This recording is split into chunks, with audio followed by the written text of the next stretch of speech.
2026 unreal? Are we living in a parallel universe? Or am I living in Delulu? No! அதாவது union கவர்மெண்ட்லேருந்து ரீசெண்டாக சிபிஎஸ்சிக்கு ஒரு அறிவிப்பு வந்திருக்குது. அதில் வந்து மும்மொழி கொள்கையை வலியுறுத்தி சொல்லியிருந்திருக்காங்க. அது நம்ம பார்த்தோம். அதுக்கு பாஜகவை சேர்ந்த அண்ணாமலை எதிர்ப்பு தெரிவிச்சிருக்காங்க. உண்மையா? எனக்கு மட்டும்தான் அப்படி காட்டுதா? என்ன? ஓகே, அது பரவாயில்ல.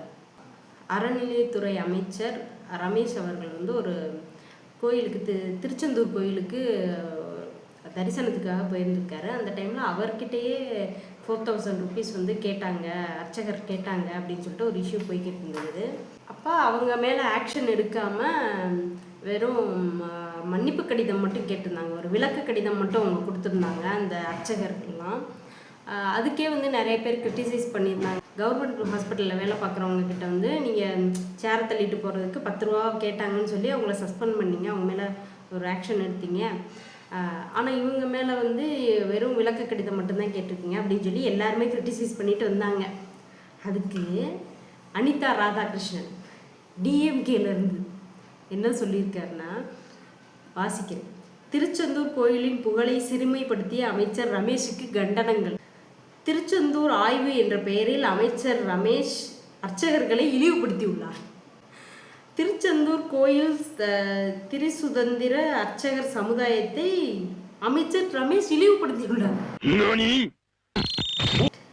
எல்லாரும் வந்து அவங்க மேலே ரொம்ப குறைஞ்சபட்ச நடவடிக்கை தான் எடுத்துக்காங்க. அவங்க மேலே நடவடிக்கையே எடுக்கலன்னு எல்லாம் கிரிட்டிசைஸ் பண்ணிக்கிட்டு இருக்காங்க. பாரபட்சம் பார்க்குறீங்க அப்படின்னு இவர் இப்படி சொல்லியிருக்காரு. அதுக்கு அமைச்சர் என்ன சொல்லியிருக்காருன்னா, திரு அனிதா ராதாகிருஷ்ணன் அவர்களே, அப்போ அவர் தான் சொல்லியிருக்காரு கன்ஃபார்ம், உங்களை போல் பெயருக்கு பின்னால் சாதி பெயர் போடும் வழக்கம் உண்மையில் பெரியாரை பின்பற்றுபவர்களுக்கு கிடையாது. பிராக்கெட்குள்ளே நேற்று வரை சாதியை வைத்து ஆதரவாக செயல்படுகிறேன் என்று திமுகவினர் பேசினீர்கள்.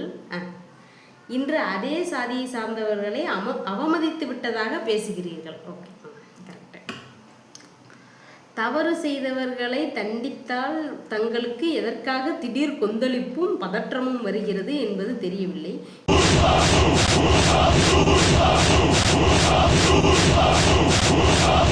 இன்னும் பல முறைகேடுகள் திருக்கோயிலில் நடந்து வருவதை விரைவில் வெளிக்கொண்டு அதில் குற்றவாளிகள் தண்டிக்கப்படுவார்கள். என்னோட ஃபீலுக்கு மட்டும்தான் இந்த மாதிரி நியூஸ் வருதா? இவ்வளவு சந்தேகம் எனக்கு வந்தது காரணமே இதுதான். விடுதலை சிறுத்தைகள் கட்சி தலைவர் திருமாவளவன் திருச்செந்தூர்